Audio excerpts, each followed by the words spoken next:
이번 강의에서는 플라즈마 디스퍼전 펑션이라는 중요한 개념에 대해서 공부하도록 하겠습니다. 이 개념은 여러 가지 파동 현상을 분석하는 데 아주 핵심적인 개념입니다. 먼저 블라소프 포아송 방정식에 대한 란다우의 해를 다시 한번 써볼까요?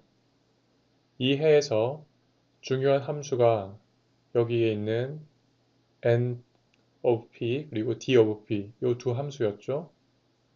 분자에 있는 이 함수에서는 웨이브 넘버 공간에서 퍼터브된 디스트리뷰션 펑션을 속도 공간에 대해서 적분하는 그런 꼴입니다. 여기서 주의할 것은 적분되는 함수가 초기 조건에 해당한다고 했죠. 그리고 분모에 있는 이 함수는 원래 평형 상태의 디스트리뷰션 펑션을 속도 공간에 대해서 그레디언트를 취한 다음에 적분하는 그런 꼴입니다. 여기서 이 서메이션 안에 있는 이 양을 susceptibility라고 한다고 했죠. 이 두 함수를 좀 더 간편하게 표현하기 위해서 속도 공간에서의 좌표계를 이렇게 잡겠습니다. 즉, 웨이브 넘버 k 벡터의 방향을 z 방향이라고 하겠습니다. 그러면은 여기 있는 적분들에서 표현이 아래와 같이 상당히 편리해집니다. 속도 공간에서의 적분을 이렇게 z, x, y 세 성분으로 나누어서 쓰면은 보시는 바와 같이 되겠죠. 그래서 여기 n 함수에 대한 적분 중에서 x와 y 방향 속도에 대한 적분을 먼저 수행을 하면 요 빨간색으로 표시된 요 영역에 해당하는 건데 그 결과를 이렇게 정의하겠습니다. 즉 large f sigma 1k 그리고 이것은 function of vg g 방향의 속도의 함수가 되겠죠. 여기 0은 다시 얘기하지만 초기 시간에 대한 그 양이라는 그런 뜻입니다.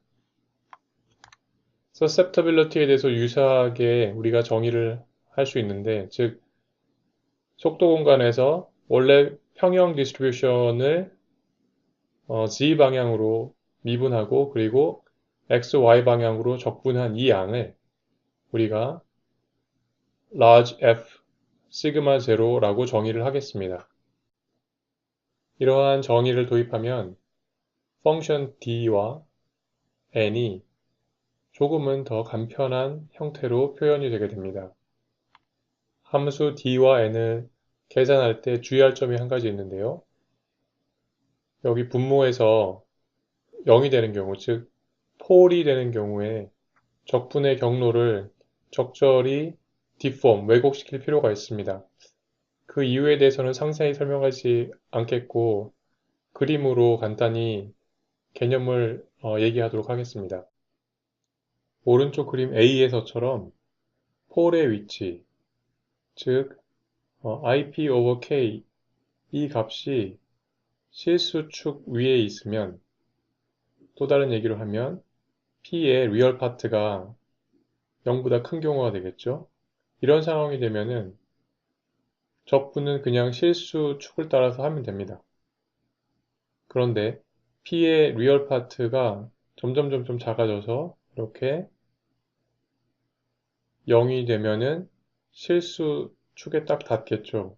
더 작아져서 이렇게 실수축 아래로 폴이 위치하게 되면 적분 컨투어를 이런 식으로 변형을 해야 합니다. 이러한 컨투어를 C라고 이렇게 표현을 했고요. 적분의 결과는 레지듀 티오렘을 이용하면 쉽게 얻어낼 수 있습니다.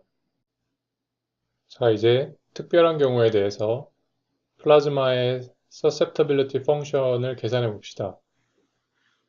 열적인 평형 상태인 경우, 즉 입자의 속도 분포가 막스웰 볼츠만 분포를 따르고 있는 경우에는 susceptibility를 계산하기가 비교적 용이합니다. 여기 있는 펑션 f 시그마 제로가 막스웰 볼츠만 속도 분포 함수이지요. 여기서 v sub t 시그마라고 쓴 것은 thermal 속도라고 읽는데 그 정의는 이 오른쪽과 같습니다. 즉 2분의 1 mvt의 제곱이 온도와 같다. thermal speed vt에 대해서 잘 기억하기 바랍니다. 또한 여기 n 시그마는 평형 상태에서의 입자의 밀도입니다. 이러한 막스웰 볼츠만 분포에 대해서 large F 시그마 제로를 계산하면 즉 x와 y축 속도로 적분을 하면 그 결과는 이렇게 됩니다. 당연히 x와 y 방향으로는 적분을 했기 때문에 그쪽 방향으로의 의존성은 사라지고 g 방향 속도에 대해서만 의존하는 함수가 되겠죠. 이것을 susceptibility의 정의에 대입을 해서 먼저 속도축으로 미분을 하면 이렇게 되고요. 그렇죠? 이것을 조금 정리를 해서 쓰면은 여기 세 번째 줄과 같습니다. 이때 요 점선 안에 있는 양을 잘 살펴보면 이전에 우리가 배운 드바이 랭스 제곱에 해당합니다. 드바이 랭스 제곱의 역수. 여기 분모에서 mvt의 제곱 나누기 2가 바로 온도 T이죠. 그러니까 예전에 드바이 랭스에 대한 정의를 기억을 하면 입실론 제로 T 나누기 n q 제곱이었습니다. 그러니까 바로 이 양이 드바이 랭스 제곱의 역수가 되는 거죠. 적분 안의 표현은 조금 더 깔끔하게 나타내기 위해서 노멀라이즈된 변수를 도입하겠습니다. 속도를 thermal speed로 노멀라이즈 한 것을 c라고 하고 그리고 IP over K를 thermal speed로 노멀라이즈 한 것을 알파 시그마라고 하겠습니다. 이렇게 해서 정리를 하면 최종적으로 여기 아래 나타난 식과 같이 쓰여집니다. 여기에 앞에서 얻은 susceptibility에 대한 표현식을 그대로 옮겨 적었는데요. 거의 그대로. 다만 분자에다가 마이너스 알파 시그마를 빼고 더했습니다. 빼고 더했으니까 변하지 않는 거죠. 이때 여기 점선으로 이렇게 표시한 이 부분을 적분한 것을 우리가 G sub C라고 정의를 하고 플라즈마 디스퍼전 펑션이라고 부릅니다. 여기 앞에 있는 부분은 분모하고 정확히 같기 때문에 그냥 1이 될 거고 여기 exponential 마이너스 c 스퀘어를 적분을 하면은 스퀘어 루트 파이가 되기 때문에 이 앞에 있는 파이와 상쇄가 돼서 이 부분은 적분한 결과가 이제 1이 됩니다. 아무튼 이 점선 부분을 포함해서 이 앞에 있는 1 over square root of pi 여기까지 포함한 이 적분을 플라즈마 디스퍼전 펑션이라고 부르고 이것은 굉장히 중요하기 때문에 잘 기억하기 바랍니다. 플라즈마 디스퍼전 펑션의 특징을 이해하기 위해서 한 가지 작업이 더 필요한데요. 오메가를 IP라고 정의합시다. 그러면은 알파 시그마는 오메가 나누기 KVT가 되겠죠. 이때 오메가를 리얼 파트와 이미지너리 파트로 나누어 쓰면 이렇게 됩니다. 이렇게 쓴 이유는 변수 알파를 실수 파트와 허수 파트로 나누어서 생각하기 위해서입니다. 실수 파트와 허수 파트는 각각 물리적인 의미가 있습니다. 즉, 실수 파트는 결국 시간에 대해서 오실레이션 하는, 즉 진동하는 그런 주파수를 가리키는 거고 이 허수 파트는 시간에 대해서 증가하거나 감소하는 그 속도를 가리킵니다. 알파에 대해서 모든 일반적인 경우를 다 다루기는 어렵고 이미지너리 파트가 0에 근접하는 경우 또는 이 오메가 i의 크기가 0에 근접하는 경우 그 경우만 살펴보겠습니다. 이 상황은 어떤 퍼터베이션의 크기가 천천히 자라거나 또는 천천히 감소하는 그런 상황에 해당합니다.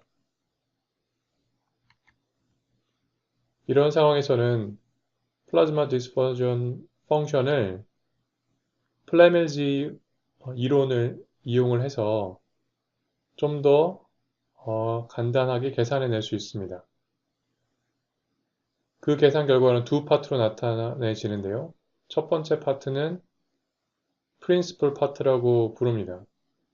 즉, 여기 알파가 거의 실수에 가깝기 때문에 적분을 실수축을 따라서 마이너스 무한대부터 포지티브 무한대까지 하는데 이 알파를 중심으로 대칭적으로 적분을 하는 것을 프린시플 적분이라고 합니다.